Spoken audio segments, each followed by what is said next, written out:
mga kamarites ko, bumabalik na naman ang inyong kamarites na chubby pero sexy. Aray ko, saan parte yung kasexihan mga kamarites? Joke lang mga kamarites.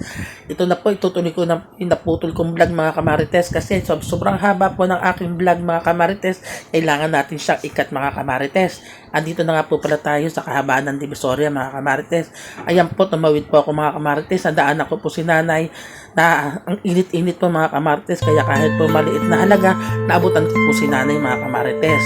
Kaya yun, patuloy na naman yung ating paglalakad mga kamarites. May nadaanan po uli ako dyan na isang bata po na may sakit din kamarites. Inabutan ko rin po mga kamarites na kahit konting halaga rin po mga kamarites, pero hindi na natin kailangan ipakita mga kamarites kung magkano man yung binigay ko mga kamarites.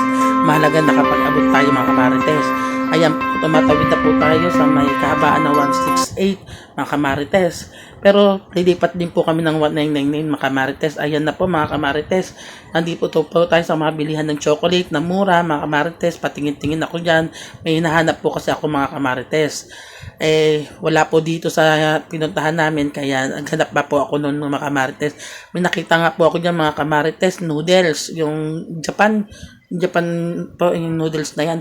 100 ang isa po niyan mga kamarites, ang noodles na yan. 100 po ang isa niyan. Pinakita ko sa aking manugang, hindi naman po mahilig yung mga kamarites.